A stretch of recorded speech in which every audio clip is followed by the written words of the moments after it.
ಮೇಘ ಇಲ್ಲಿ ಕಾಣ್ತಾ ಇಲ್ಲ ಬಾವ. ಅದು ಮೀನಾಕ್ಷಿ ಎಲ್ರಿ ಮೇಘ? ಮೇಘ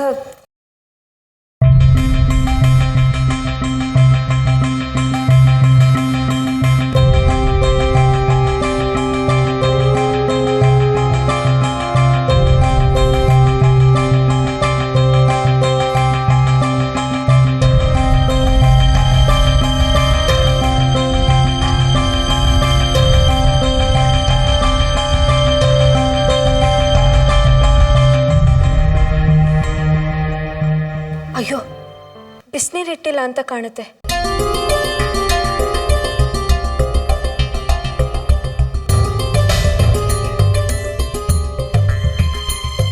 ಏನ್ರಿ ಅದು? ಒಬ್ರಿಗೊಬ್ರು ಮುಖ ನೋಡ್ಕೊಂಡು ನಿಂತಿದ್ದೀರಾ? ಬಡಿಸಿ.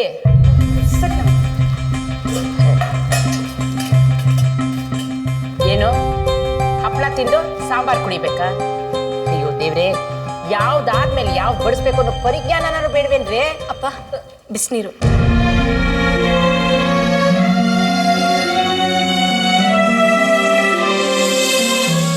ಅತ್ತೆ, ಚಿಕ್ಕಮ್ಮ, ನೀವಿಬ್ರು ಕೂತ್ಕೊಳ್ಳಿ, ನಾನು ಬಡಿಸ್ತೀನಿ. ಪರವಾಗಿಲ್ಲ ಮೇಘ, ಕೂತ್ಕೊಳ್ಳಿ ಅತ್ತೆ.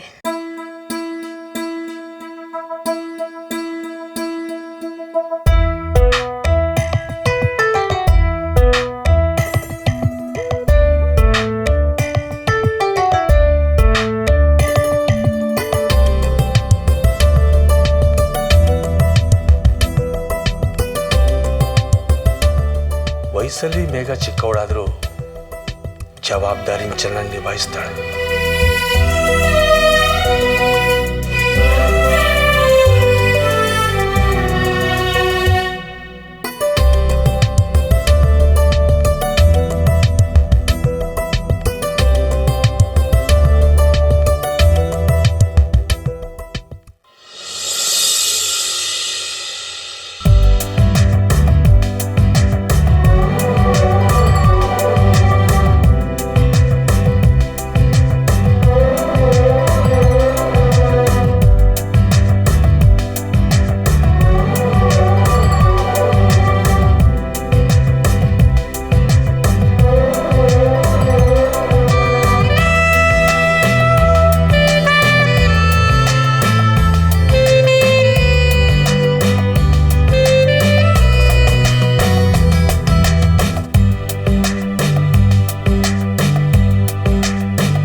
Excuse me, ma'am.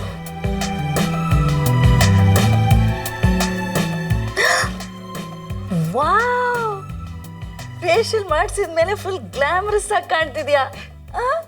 ಮುಖ ಎಲ್ಲ ಫಳ ಫಳ ಅಂತ ಮಿಂಚ್ತಿದೆ. ಮಯೂರಿ ನೋಡೆ.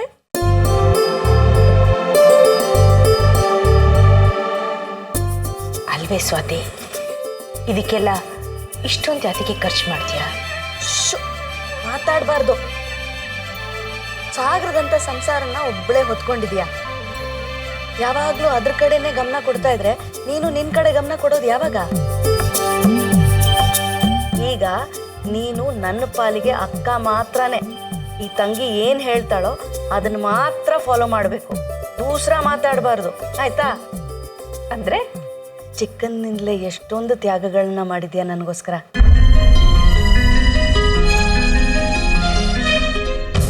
ಋಣ ಅಂತೂ ತೀರ್ಸಕ್ಕಾಗೋದಿಲ್ಲ. ನಿನ್ನ ಸೇವೆ ಆದರೂ ಮಾಡೋಕ್ಕೆ ಅವಕಾಶ ಮಾಡಿಕೊಡು. ಮತ್ತೆ ಈ ಅವಕಾಶ ನನ್ನ ಪಾಲಿಗೆ ಸಿಗುತ್ತೋ ಇಲ್ವೋ ಗೊತ್ತಿಲ್ಲ.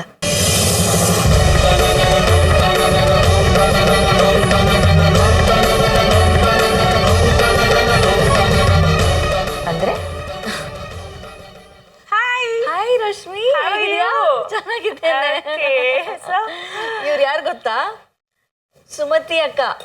ಓ, ಹೌ ಯು ಮ್ಯಾಮ್? ಚೆನ್ನಾಗಿದ್ದೀರಾ? ನಮ್ ಪರಿಚಯ ನಿಮ್ಗಿಲ್ಲ, ಬಟ್ ನಿಮ್ ಪರಿಚಯ ನಂಗೆ ತುಂಬಾ ಚೆನ್ನಾಗಿದೆ. ಸ್ವಾತಿ ಅವ್ರು ಯಾವಾಗ್ಲೂ ನಿಮ್ ಬಗ್ಗೆ ಹೇಳ್ತಿರ್ತಾರೆ. I am so happy for you. Thank you. ಒಂದು ನಿಮಿಷ ಬಂದೆ. ಸರಿ.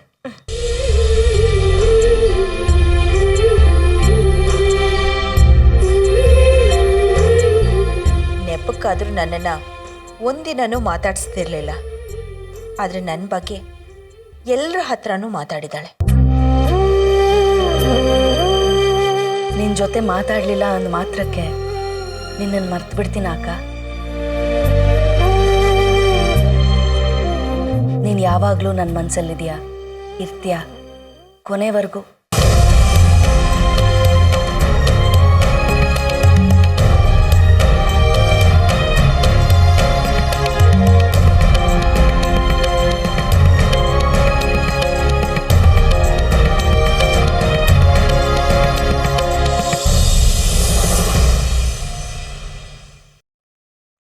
ಸ್ವಾತಿ, ನಿನ್ನ ಮಗಳು ನೋಡು, ಈ ವಯಸ್ಸಿಗೆ ಇಂಥದನ್ನೆಲ್ಲ ಮಾಡಿಸ್ಕೊತಾ ಇದ್ದಾಳೆ.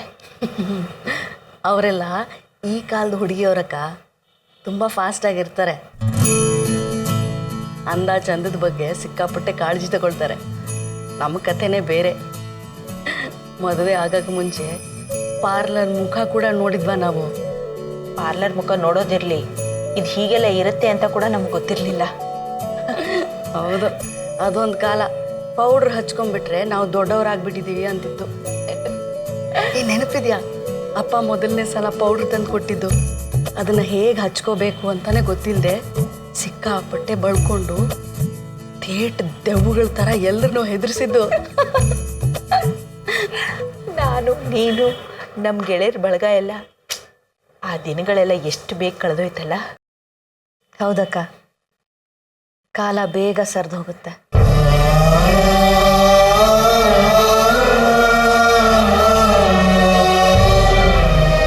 ಅಕ್ಕ, ಆ ಕಾಲದ ನಮಗೂ ಈ ಕಾಲದ ಮಯೂರಿಗೂ ಏನು ವ್ಯತ್ಯಾಸ ಕಾಣುತ್ತೆ ನಿನಗೆ?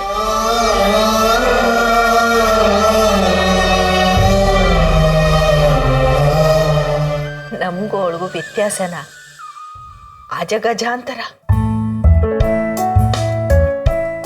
ನಾವಂತೂ ಮನೆ ಬಿಟ್ಟು ಹೊರಗಡೆ ಹೋಗೋದಕ್ಕೆ ಹೆದರ್ಕೋತಿದ್ವಿ.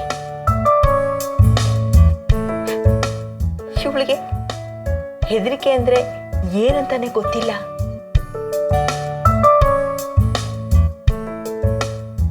ಇವಳನ್ನ ಕಂಡ್ರೇನೆ ನಂಗೆ ಆಶ್ಚರ್ಯ ಆಗತ್ತೆ ಕಣೆ. ಇವಳಿಗೂ ನನಗೂ ತದ್ವಿರುದ್ಧ. ಇವಳು ಮಾತು, ನಡವಳಿಕೆ ನನಗೊಂದು ಅರ್ಥನೇ ಆಗಲ್ಲ. ಈಗಿಂದಾನೇ ಅರ್ಥ ಮಾಡ್ಕೊಳ್ಳೋಕೆ ಪ್ರಯತ್ನ ಮಾಡುವಕ್ಕ, ಮುಂದೆ ಸಹಾಯ ಆಗುತ್ತೆ.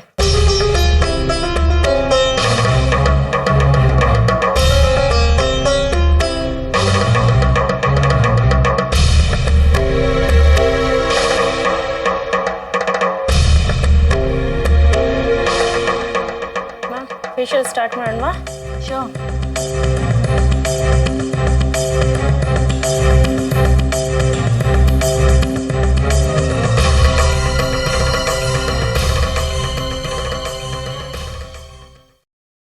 ಮ್ಯಾಮ್, ನಿಮ್ಮ ಬಗ್ಗೆ, ಫ್ಯಾಮಿಲಿ ಬಗ್ಗೆ, ಅಕ್ಕನ ಬಗ್ಗೆ, ಮಯೂರಿ ಬಗ್ಗೆ ತುಂಬ ಹೇಳಿದ್ದೀರಾ. ನಿಮ್ಮ ಮದುವೆ ಬಗ್ಗೆ ಏನೂ ಹೇಳಲೇ ಇಲ್ವಲ್ಲ. ಇವತ್ತಾದರೂ ಹೇಳ್ತೀರಾ ಇಲ್ಲ ಸಸ್ಪೆನ್ಸ್ ಕ್ಯಾರಿ ಮಾಡಿಬಿಡ್ತೀರಾ?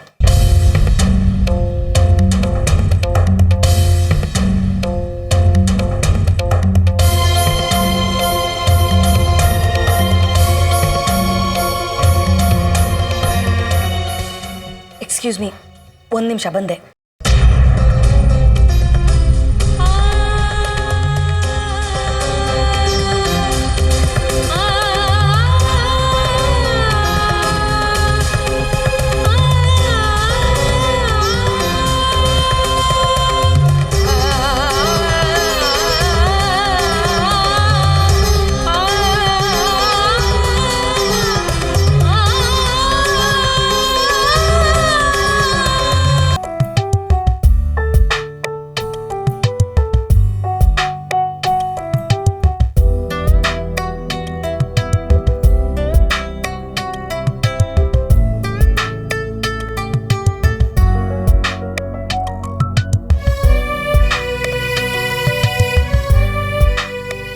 ಏನ್ರಮ್ಮ, ಏನು ಮಾತಾಡ್ತಾ ಕೂತಿದ್ದೀರಲ್ಲ? ನಾವಿಲ್ಲೆಲ್ಲರೂ ಸೇರಿರೋದು ಲಕ್ಷ್ಮೀ ಪೂಜೆಗೋಸ್ಕರ.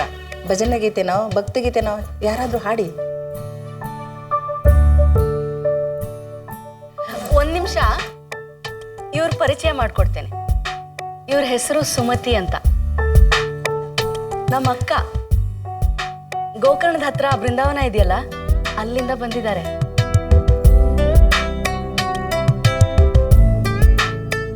ಇವ್ರ ವಿಶೇಷತೆ ಏನು ಗೊತ್ತಾ, ಇವರು ಅದ್ಭುತವಾಗಿ ಹಾಡ್ತಾರೆ.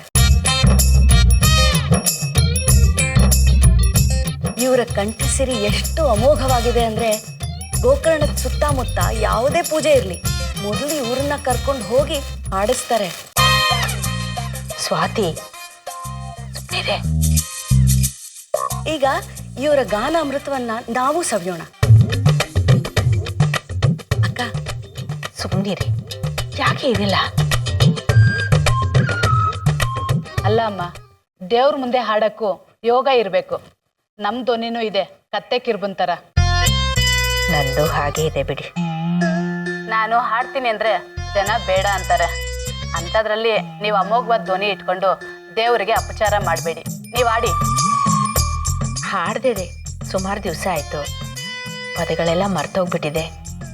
ಪುಸ್ತಕ ಏನಾದರೂ ಇದ್ರೆ ನೋಡ್ಕೊಂಡು ಹಾಡ್ತೀನಿ. ಅಲ್ಲೇ ಇದೆ ತಗೊಳ್ಳಿ. ನಾನು ಕೊಡ್ತೀನಿ.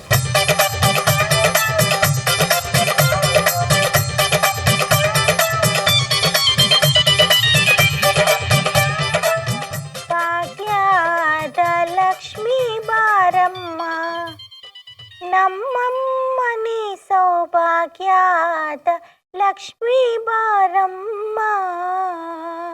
ಹೆಜ್ಜೆಯ ಮೇಲೆ ಹೆಜ್ಜೆಯ ನೀಕುತ ಗೆಜೆಯ ಕಾಲಿನ ನಾದವ ತೋರುತ್ತ ಸಜ್ಜನ ಸಾಧು ಪೂಜೆಯ ವೇಳೆಗೆ ಮಜ್ಜಿಗೆಯೊಳಗಿನ ಬೆಣ್ಣೆಯಂತೆ ಭಾಗ್ಯದ ಲಕ್ಷ್ಮೀ ಬಾರಮ್ಮ, ನಮ್ಮಮ್ಮನಿ ಸೌಭಾಗ್ಯದ ಲಕ್ಷ್ಮೀ ಬಾರಮ್ಮ. ಕನಕವೃಷ್ಟಿಯ ಕರೆಯುತ್ತ ಬಾರೆ, ಮನಕ್ಕೆ ಮಾನವ ಸಿದ್ಧಿಯ ತೋರೆ. ದಿನಕರ ಕೋಟಿ ತೇಜದಿ ಹೊಳೆಯುವ ಜನಕರ ಜನಕುಮಾರಿ ಬೇಗ ಭಾಗ್ಯದ ಲಕ್ಷ್ಮೀ ಬಾರಮ್ಮ, ನಮ್ಮಮ್ಮನಿ ಸೌಭಾಗ್ಯದ ಲಕ್ಷ್ಮೀ ಬಾರಮ್ಮ. ಲಕ್ಷ್ಮೀ ಲಕ್ಷ್ಮೀ ಲಕ್ಷ್ಮೀ ಬಾರಮ್ಮ.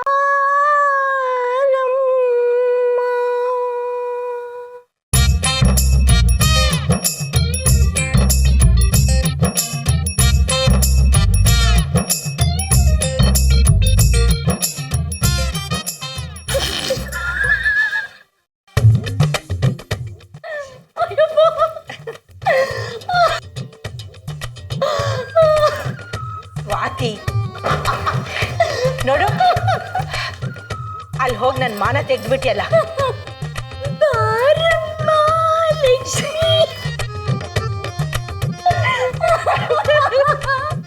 ಏ ಸ್ವಾತಿ, ನೋಡು, ಚಿಕ್ಕನಿಂದ ನೀನು ಹೀಗೆ ನೋಡು.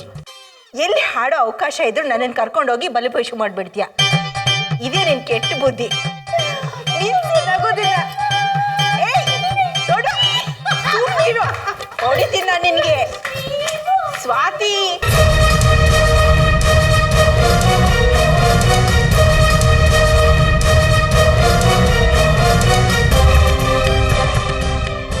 ನಾನೊಬ್ಳು ಇಲ್ಲಿ ಇದ್ದೀನಿ ಅನ್ನೋದನ್ನೇ ಮರ್ತು ಬಿಟ್ಟಿದ್ದಾರೆ ಇವರು.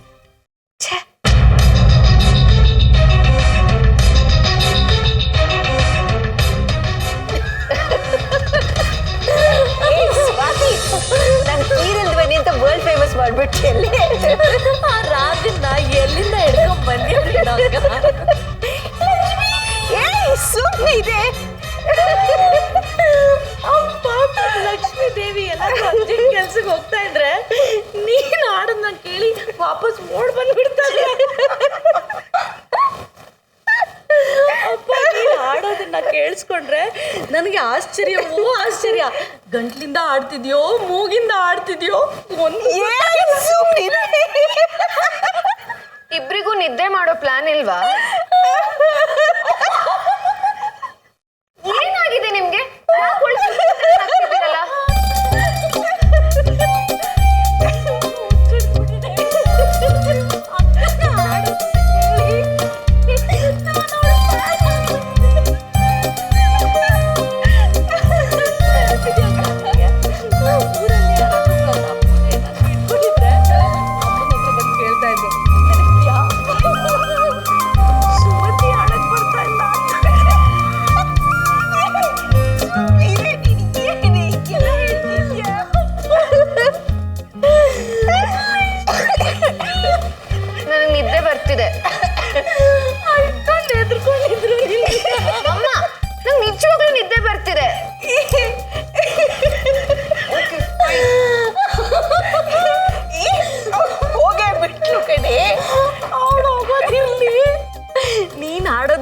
ಕೇಳಿ ಜನ ಓಡ್ತಾ ಇದ್ದದ್ದು ನನ್ಗೆ ನೆನಪು ಬರ್ತಿದೆ. ಪಾಪಿ ಕಣೆ ನೀನು.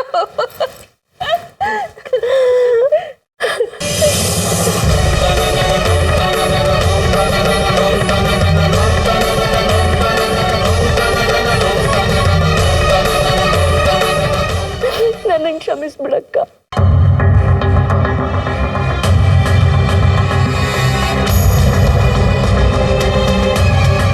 ಸ್ವಾತಿ, ಏನಾಯ್ತು? ನನ್ನನ್ನು ದಯವಿಟ್ಟು ಕ್ಷಮಿಸ್ಬಿಡು. ನೀನು ಕ್ಷಮಿಸೋವರೆಗೂ ನಾನು ಕಾಯೋ ಅಷ್ಟು ಸಮಯ ಇಲ್ಲ. ನನ್ನನ್ನು ಇವತ್ತೇ ಕ್ಷಮಿಸ್ಬಿಡು. ಸ್ವಾತಿ, ಏನಾಯ್ತು ನಿನಗೆ? ಯಾಕೆ ನನ್ನ ಹತ್ರ ಕ್ಷಮೆ ಕೇಳ್ತಿದ್ಯಾ? ಯಾವ ವಿಷಯಕ್ಕೆ? ಅವಿನಾಶ್ ಮದುವೆ ನಿನ್ನ ಜೊತೆ ನಿಶ್ಚಯ ಆಗಿತ್ತು. ಅವಿನಾಶ್ನ ನಿನ್ನಿಂದ ಕಿತ್ಕೊಂಡ್ಬಿಟ್ಟೆ.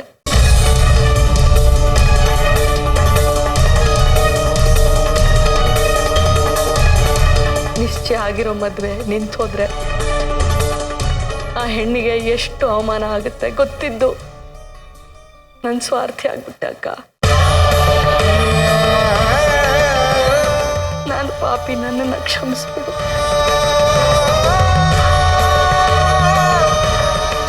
ಅಯ್ಯೋ, ಅದೆಲ್ಲ ಯಾವಾಗಲೂ ನಡೆದು ಹೋಗಿದ್ ಕತೆ. ಅದನ್ನ ನಾನು ಯಾವತ್ತೂ ಮರ್ತು ಬಿಟ್ಟಿದ್ದೀನಿ. ಅದನ್ನ ನೀನು ಈಗ ನೆನೆಸ್ಕೊಂಡು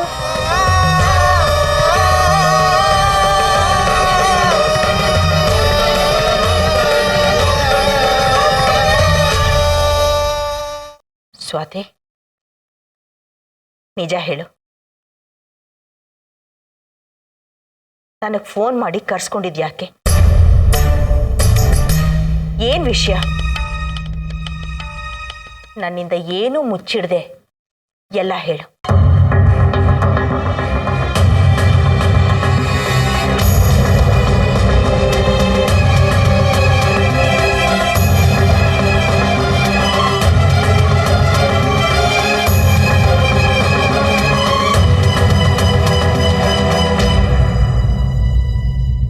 ನೀನು ಅನ್ಕೊಂಡಿರೋ ಹಾಗೆ ಏನಿಲ್ಲ ಅಕ್ಕ. ನಾನು ಆರಾಮಾಗೇ ಇದ್ದೀನಿ, ಸಂತೋಷವಾಗಿದ್ದೇನೆ. ನಿನ್ನನ್ನು ನಾನು ನೋಡಬೇಕು ಅಂತ ಅನಿಸ್ತು, ಅದಕ್ಕೆ ಕರ್ಸ್ಕೊಂಡೆ. ಸುಳ್ಳು ಹೇಳ್ತಿದ್ಯಾ ನೀನು? ಸ್ವಾತಿ, ನನ್ನ ಮುಖ ನೋಡ್ಕೊಂಡು ಹೇಳು, ನೀನು ಈಗ ಹೇಳಿದ್ದು ನಿಜ ಅಂತ.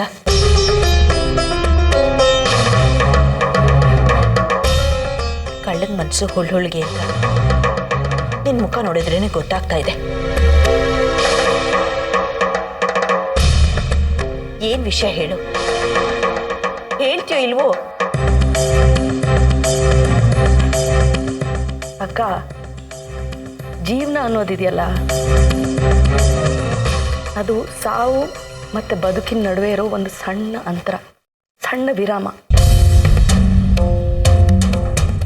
ಕೆಲವರ ವಿಷಯದಲ್ಲಿ ಆ ವಿರಾಮ ಸ್ವಲ್ಪ ದೊಡ್ಡದಾಗಿರುತ್ತೆ, ಗೊತ್ತಾಗುತ್ತೆ. ಕೆಲವರ ವಿಷಯದಲ್ಲಿ ಆ ವಿರಾಮ ಮುಗ್ದಿದ್ದೇ ಗೊತ್ತಾಗಲ್ಲ, ಸಾವಿನ ಬಾಗಿಲಿಗೆ ಬಂದು ನಿಂತು ಬಿಟ್ಟಿರ್ತಾರೆ.